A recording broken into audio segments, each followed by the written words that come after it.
نبی پاک صلی اللہ تعالی علیہ وآلہ وسلم ارشاد فرماتے ہیں، یہ ترمذی شریف کی حدیث ہے، حضور علیہ الصلوۃ والسلام نے ارشاد فرمایا کہ رات کا قیام اپنے اوپر لازم کر لو۔ اگرچہ یہ لازم کرنا یہ استحبابی حکم ہے، حضور صلی اللہ تعالی وسلم نے اسے فرض قرار نہیں دیا، لیکن حضور شوق دلاتے ہیں۔ فرمایا رات کا قیام، رات کا قیام ساون کی کالی راتوں میں جب بوندا باندی ہوتی ہے، وہ راتوں کو اٹھ اٹھ روتے ہیں جب خلقت ساری سوتی ہے۔ اور حضرت میاں صاحب رحمت اللہ علیہ نے فرمایا تھا کہ رات پوے تے بے دردانو نیند پیاری آوے، تے درد مندانو یاد سجن دی ستیاں وی آن جگاوے۔ فرمایا رات کا قیام، حضور سید عالم صلی اللہ تعالی علیہ وسلم فرماتے ہیں رات کا قیام اپنے اوپر لازم کر لو، اس لیے کہ یہ رات کا قیام تم سے پہلے نیک لوگوں کا طریقہ ہے، اور یہ تمہارے لیے قرب خداوندی کا باعث ہے، یہ تمہیں اللہ کے قریب کر دے گا۔ اور حضور صلی اللہ تعالی علیہ وسلم فرمانے لگے یہ رات کا قیام تمہاری برائیوں کو مٹا دے گا اور یہ تمہیں گناہوں سے روک لے گا، گویا رب کریم تمہیں معافی عطا فرمائے گا، یہ تمہارے لیے بخشش کا ذریعہ بن جائے گا۔ یہ برائیوں کو مٹانے والا ہے رات کا قیام، یہ گناہوں سے روکنے والا ہے رات کا قیام۔ ایک شخص تیمارداری کرنے گیا ہے تو حضرت سیدنا ابو درداء رضی اللہ تعالیٰ عنہ فرمانے لگے بھتیجے میں اس وقت اس کیفیت میں ہوں کہ جھوٹ بولنا بہت برا ہے، یعنی جھوٹ بول ہی نہیں سکتا کہ اس بیماری میں ہوں کہ جس میں مجھے لگتا ہے کہ میں دنیا سے چلا جاؤں گا۔ فرمانے لگے اللہ کی قسم میں نے خود رسول پاک صلی اللہ علیہ وسلم سے سنا ہے کہ جو شخص اچھے طریقے سے وضو کرے، وہ تیمارداری کرنے آئے اور یہ ان کو نماز کی طرف، عبادت کی طرف مائل کر رہے ہیں، فرماتے میں نے خود حضور صلی اللہ علیہ وسلم سے سنا ہے کہ جو شخص اچھے طریقے سے وضو کرے پھر 2 رکعتیں نماز پڑھ لے یا 4 رکعتیں نماز پڑھ لے، اخلاص کے ساتھ پڑھے، اچھا وضو کرے، 2 رکعتیں پڑھ لے یا 4 پڑھ لے، یعنی 2 نفل ادا کرے یا 4 کر لے، اور پھر وہ خلوص کے ساتھ اپنے رب سے مغفرت طلب کرے تو اللہ اس بندے کی بخشش فرما دے گا۔ جب اہل ایمان اللہ سے بڑھ چڑھ کے محبت کریں اور اپنے مالک کی طرف وہ سب سے زیادہ اپنے قدموں کو، اپنے دلوں کو، اپنی توجہ کو بڑھائیں تو انہیں کچھ کام ایسے ہیں جو زیادہ کرنے چاہیے۔ ان کاموں میں سے ایک بڑا کام یہ ہے کہ وہ اپنے رب کی عبادت کریں۔ عبادت تو رب کے ہر حکم کو تسلیم کر لینے کا نام ہے، لیکن ہمارے ہاں عبادت کا تصور اکثر نماز کے لیے لیا جاتا ہے۔ قرآن حکیم میں اللہ تعالیٰ نے ارشاد فرمایا یا ایھا الناس اعبدوا ربکم الذی خلقکم والذین من قبلکم لعلکم تتقون، فرمایا لوگو اپنے رب کی عبادت کرو جس نے تمہیں پیدا کیا اور تم سے پہلے لوگوں کو پیدا کیا، اور اس امید پر اپنے رب کی عبادت کرو کہ لعلکم تتقون، تاکہ تم پرہیزگار بن جاؤ۔ اپنے مالک کے حضور اپنی پیشانی کو جھکا دینا عبادت انتہائی درجے کی عاجزی کو کہتے ہیں۔ اپنی پیشانی کو، اپنے ناک کو،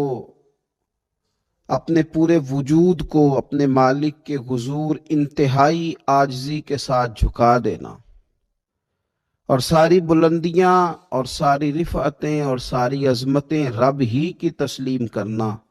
اس کا نام عبادت ہے۔ اللہ کے حضور جب رب کریم کا بندہ اپنے آپ کو جھکا دیتا ہے اور اس کے حضور وہ انتہائی عاجزی کرتا ہے، اس کا معنی یہ ہے کہ وہ اپنے رب کی عبادت کر رہا ہے۔ رسول کائنات صلی اللہ تعالی علیہ وسلم نے مختلف چیزوں کو مختلف مواقع پر ہمارے لیے بیان کر کے ہمارے دلوں میں ان چیزوں کی محبت بڑھائی۔ اس رمضان المبارک میں خاص کر کے ہمیں ان چیزوں پر توجہ کرنی ہے میری نظر میں وہ 4 چیزیں ہیں، اگرچہ ان کو اور بھی بہت ساری چیزوں پر تقسیم کیا جا سکتا ہے، اور بھی کئی چیزیں اس میں شامل کی جا سکتی ہیں، لیکن اہم چیزیں 4: ایک تو نماز کا پڑھنا، نوافل کا پڑھنا، رات کو قیام کرنا، سحری کے لیے تو اٹھنا ہی ہے، تو اٹھتے وقت تہجد کی نماز کو اہمیت دینا، نماز تراویح کو ذرا شوق کے ساتھ ادا کرنا، نفل کا قیام کرنا، عبادت کے لیے اپنے آپ کو تیار کرنا، اور دوسرے نمبر پر قرآن حکیم کی تلاوت کو ذوق شوق کے ساتھ کرنا، اپنا محبت کا، پیار کا رشتہ قرآن پاک کے ساتھ مضبوط کرنا، اور تیسرا کثرت کے ساتھ استغفار پڑھنا، اپنے مالک سے اپنے گناہوں کی معافی مانگنا، آئندہ گناہ نہ کرنے کا عہد کرنا، اور چوتھا دعائیں مانگنا۔ یہ 4 چیزیں اگر تھوڑی توجہ کے ساتھ اس ماہ مقدس میں روزانہ کے معاملات میں شامل کر لی جائیں، نماز، تلاوت قرآن مجید، استغفار اور دعا، آپ دیکھیے کہ نبی کریم صلی اللہ تعالی علیہ وآلہ وسلم نماز کے اندر محو رہنے کو پسند کرتے تھے۔ حضور نماز کے اندر شامل رہنے کو اور نماز کو بار بار ادا کرنے کو پسند کرتے تھے۔ ہر موقع پر حضور نماز ادا فرماتے، ہر موقع پر، سورج گرہن ہے تو نماز ہو رہی ہے، چاند گرہن ہے تو نماز ہو رہی ہے، بارش نہیں ہوتی تو کریم محبوب علیہ السلام نماز ادا کر رہے ہیں، بارشیں کثرت سے ہونے لگی، طوفان اور آندیاں آنے لگی تو حضور نماز ادا فرما رہے ہیں۔ جنگ کے موقع پر، بدر کے موقع پر لوگوں کی، صحابہ کی صفیں درست کر کے حضور خود مصلی پر تشریف لے گئے اور نماز شروع کر لی۔ تو ہر وقت نماز کے طرف حضور کی توجہ ہمیں بتاتی ہے کہ نماز پڑھنا، نفل پڑھنا، عبادت کرنا، یہ کتنا دلچسپی والا کام ہے، اور مسلمان کا اس کے ساتھ شوق کس قدر زیادہ ہونا چاہیے۔ آج ہم زیادہ بے چین اس لیے رہتے ہیں کہ ہمارا تعلق باقی سب چیزوں سے مضبوط ہوا لیکن مصلی کے ساتھ کمزور ہوا۔ ہماری بہت ساری اس دور کی جدتوں نے ہم سے ہمارے مصلی کی، استغفار کی، تلاوت کی، دعا کی لذت چھینی۔ اگر ہم تھوڑا لوٹ کر کے آئیں اور کچھ گھنٹوں کے لیے، کچھ وقت کے لیے، کچھ ٹائم کے لیے، اگرچہ وہ مختصر ہی کیوں نہ ہو، ہم اپنے معمولات جو عبادت کے تعلق سے ان کو مضبوط کریں، موبائل بند کیے جائیں، ایک کونا تلاش کیا جائے، کوشش کی جائے تنہائی کرے انسان اپنے مالک کے ساتھ۔ نبی پاک صلی اللہ تعالی علیہ وآلہ وسلم نے جو ہمیں طریقے بتلائے ہیں، ان طریقوں کی روشنی میں انسان اکیلا بیٹھے اپنے مالک کے حضور اور خوب اس کی بارگاہ میں نفل پڑھے، تلاوت کرے، استغفار پڑھے، پھر دعائیں مانگے، اپنے لیے بھی مانگے، امت کے لیے بھی مانگے، اپنے لیے بھی مانگے، اپنوں کے لیے بھی مانگے، سب کے لیے اللہ کے حضور سے وہ خیر طلب کرے۔ حضرت سیدنا زید بن ثابت رضی اللہ تعالیٰ عنہ ارشاد فرماتے ہیں، مجمع الزوائد میں، مسند امام احمد بن حنبل میں یہ حدیث موجود ہے۔ آپ فرماتے ہیں کہ میں نبی پاک صلی اللہ تعالی علیہ وسلم کے ساتھ اکثر نماز کے لیے جایا کرتا تھا، تو میں انفرادی انداز دیکھتا نبی پاک صلی اللہ تعالی علیہ وسلم کا کہ حضور جب نماز کے لیے چلتے تو چھوٹے چھوٹے قدموں کے ساتھ چلتے۔ جو نبی پاک صلی اللہ تعالی علیہ وسلم کا روٹین میں چلنے کا انداز کریمانہ تھا، اس سے ہٹ کر حضور مختصر قدم اٹھاتے اور نماز کے لیے تشریف لے جاتے۔ میں اس خوبصورت ادا پر توجہ کرتا تو میرے کریم محبوب صلی اللہ تعالی علیہ وسلم نے مجھ سے فرمایا، زید تم جانتے ہو میں مختصر قدم کیوں اٹھاتا ہوں؟ حضور دلوں کا حال جانتے ہیں نا، تو فرمانے لگے تمہیں خبر ہے میں اختصار کے ساتھ قدم کیوں اٹھاتا ہوں؟ عرض کی یا رسول اللہ صلی اللہ تعالی علیہ وسلم کرم نوازی فرمائیے، بتا دیجئے۔ تو حضور فرمانے لگے کہ جب تک انسان نماز کی طلب میں رہتا ہے نا، وہ نماز ہی میں رہتا ہے۔ وہ جب نماز کی طلب میں ہوتا ہے تو نماز ہی میں ہوتا ہے۔ تو میں چھوٹے چھوٹے قدم اٹھاتا ہوں، ذرا آہستہ چلتا ہوں،